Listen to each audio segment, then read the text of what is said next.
রাব্বি আউযু বিকা মিন হামাযাতিশ শায়াতিন ওয়া আউযু বিকা রাব্বি আইয়াহদুরুন। সালামুন আলাইকুম। কোরআন থেকে জানতে চাই আমি মহিউদ্দিন। আমি এখন আলোচনা করব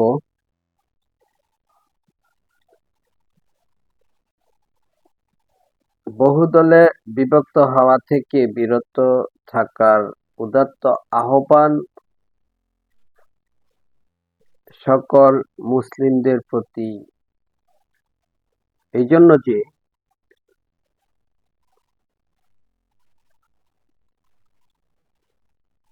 বহুদলে বিভক্ত হওয়া কোরআনে আল্লাহ রাব্বুল আলামিন নিষেধ করেছেন।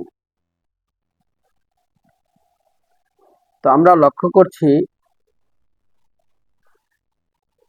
যে মানুষ বহুদলে বিভক্ত হয়ে পড়েছে। আল্লাহ এবং তার রাসূলের ব্যাপারে মতানৈক্য সৃষ্টি হয়েছে এবং করছে। তারা ফাসাদ সৃষ্টি করা মাধ্যম বহুদলে বিভক্ত হওয়া, আর সেদিকেই ধাবিত হচ্ছে।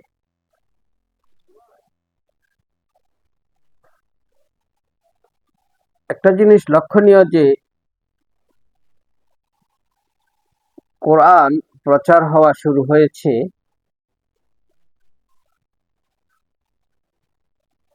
এই কোরআন প্রচার করার ক্ষেত্রে অনেকে তার নিজস্ব মতামতকে প্রাধান্য দিয়ে থাকেন, যার কারণে দলের মধ্যে অর্থাৎ প্রচার করতে গিয়ে দল সৃষ্টি করার পায়তারা করছেন বা মনে করছেন যে দল সৃষ্টি করা দরকার আছে। কোরআন কি বলেছে এ ব্যাপারে সেদিকে আমি আপনাদেরকে দৃষ্টিপাত করব, আপনাদের দৃষ্টি আকর্ষণ করব। সূরা আল ইমরানের 102, 3, 4 এই আয়াতগুলি পড়লে পাওয়া যায় যে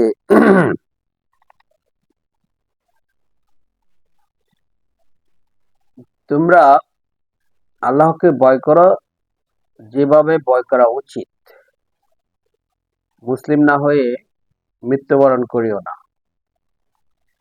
তোমাদের মধ্যে এমন একটি দল অবশ্যই থাকতে হবে যারা সৎ কাজের আদেশ করবে, অসৎ কাজের নিষেধ করবে। তোমরা ঐক্যবদ্ধভাবে আল্লাহর রজ্জুকে ধারণ করো, পরস্পর বিচ্ছিন্ন হইও না। এই যে কথাগুলি কোরআনের ঐক্যবদ্ধভাবে আঁকড়ে ধরার কথা বলা হয়েছে, এখন এই ঐক্যবদ্ধ থাকার জন্য আমাদেরকে কি ফলো করতে হবে? আমাদেরকে অবশ্যই কোরআন ফলো করতে হবে, কোরআন মেনে চলতে হবে। কোরআন তো বলে দিয়েছে ঐক্যবদ্ধ থাকার জন্য, বিচ্ছিন্ন না হবার জন্য, ভালো কাজ চালু করার জন্য, মন্দ কাজ বন্ধ করার জন্য। ফাসাদ সৃষ্টি করা হচ্ছে মন্দ কাজ। তো বহুদলে বিভক্ত হওয়া আল কোরআন নিষেধ করেছে।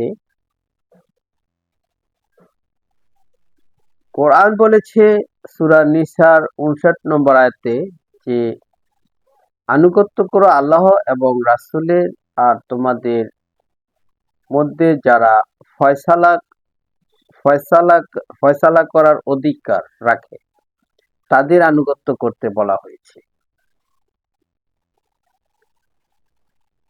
তো যারা দল করবেন ঐক্যবদ্ধ হবার নামে,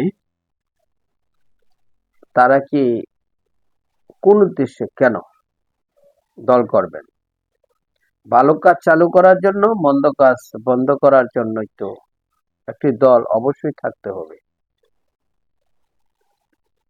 তো কে ভালো কাজ চালু করবে, কে মন্দ কাজ বন্ধ করবে, সেটি তো আল্লাহ রাব্বুল আলামিন কোরআনে পরিষ্কার করেই বলে দিয়েছেন। সূরা হজ্জের ৪১ নম্বর আয়াতে বলেছেন, আমি যাদেরকে ক্ষমতা দেই তারা ভালো কাজ চালু করবে, মন্দ কাজ বন্ধ করবে, সালাত কায়েম করবে, যাকাত আদায় করবে।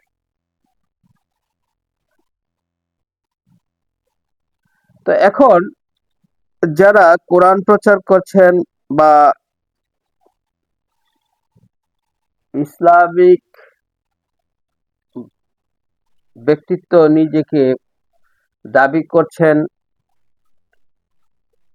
এই সুবাদে কি আপনি নিজে ব্যক্তিগতভাবে নিজে এই একটা দল গঠন করার পক্ষে যেতে পারেন, যে আপনি আদেশ নিষেধ করার কি ক্ষমতা আপনার আছে? সেটা কি কোরআন অ্যালাউ করে? কোরআন কি সেটা দিয়েছে?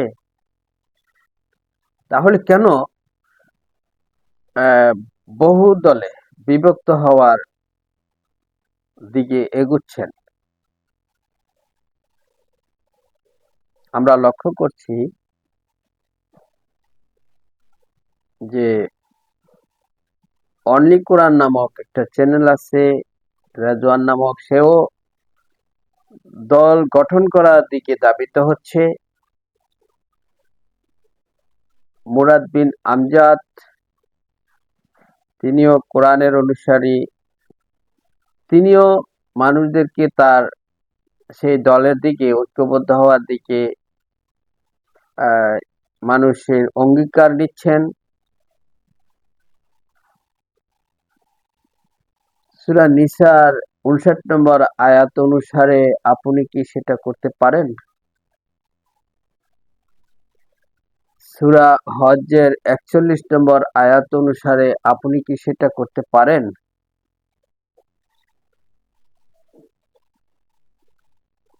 আমি প্রশ্ন রাখছি আপনাদের কাছে। দেখুন, কোরআন যেহেতু নিষেধ করেছে, বহুদলে বিভক্ত হতে নিষেধ করেছে, কিন্তু আপনারা কি সেদিকে ধাবিত হচ্ছেন না?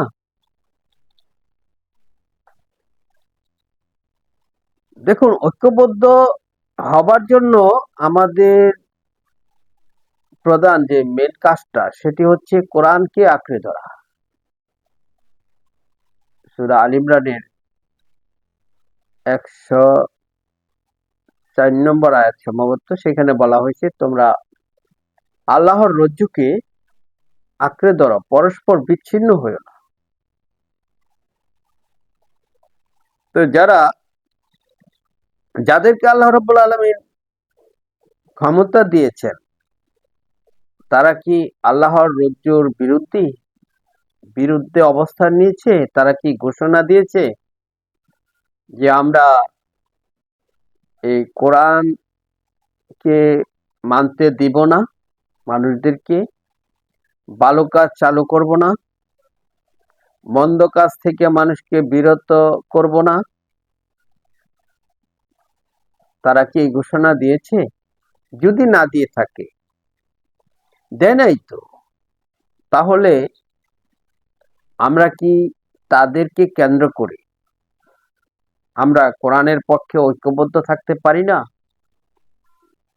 সূরা নিসার ৫৯ নম্বর আয়াতে যে কথাটা বলা হয়েছে, যদি তোমাদের মধ্যে মতানৈক্য দেখা দেয়, তাহলে ফিরে আসো আল্লাহ এবং তার রাসূলের দিকে, অর্থাৎ কোরআনের দিকে। তো আমাদের মধ্যে কি এই ধরনের ঘোষণা এসেছে যে তারা কোরআনকে মানতে দিবে না? এরকম ঘোষণা কি এসেছে? এসেছে কি ভালো কাজ চালু করব না, মন্দ কাজ চালু করে দেব? দেখুন, আল্লাহর আইন চাই, সৃষ্টি যার, আইন চলবে তার।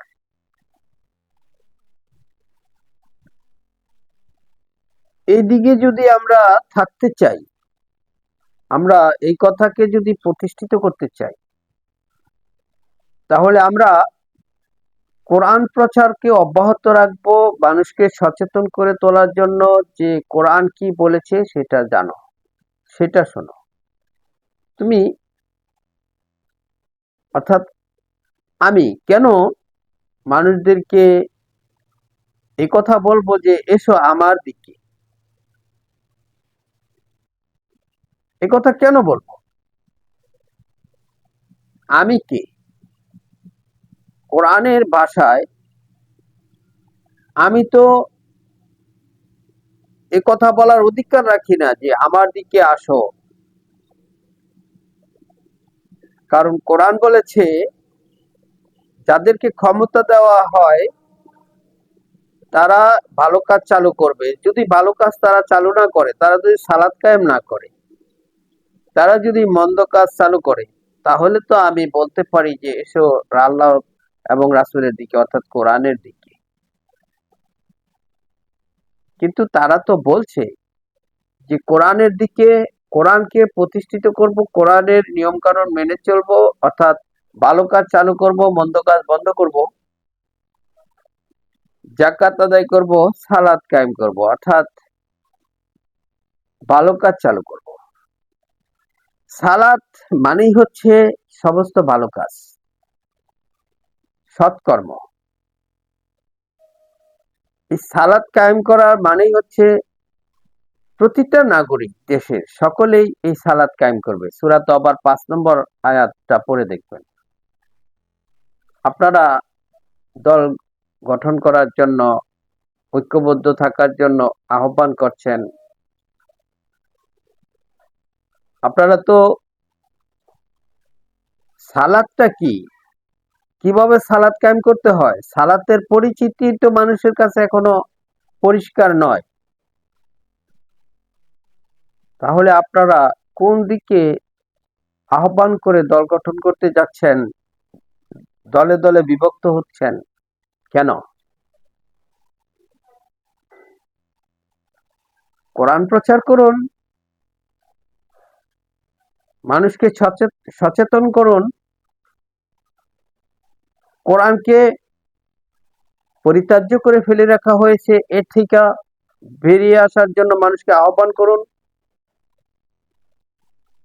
কোরআন ছেড়ে দেওয়া হয়েছে, যারা কোরআনকে ডেকে রাখতে চাচ্ছে তাদের মুখোশ উন্মোচন করে দিন। সেই কাজটা তো অলরেডি শুরু হয়েছে, কিন্তু আপনারা দল বহু দলে বিভক্ত হবার পায়তারা করছেন। কাজটা মনে হয় ঠিক করতেছেন না।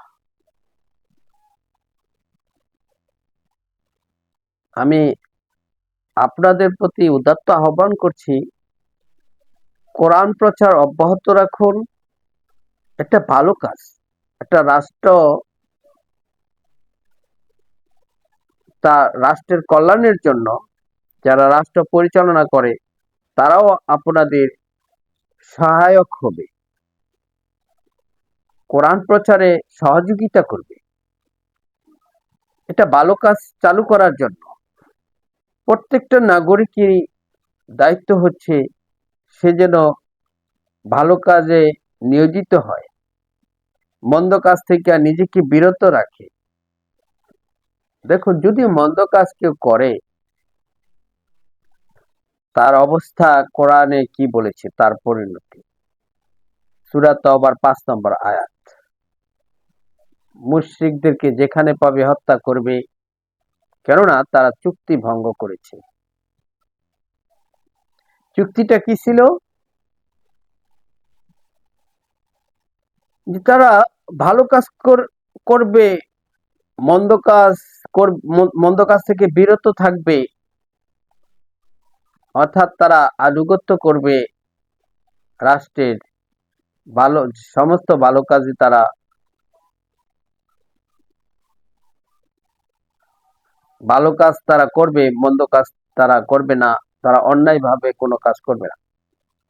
অর্থাৎ তারা আল্লাহর আইন চলতে বাধা দিবে না যে ৪টি মাস, আর তাদের সাথে চুক্তি হয়েছে এই কারণেই যে তারা আল্লাহর আইন চলতে দিবে না, সেজন্য কোরআনের আইন, সেজন্যই।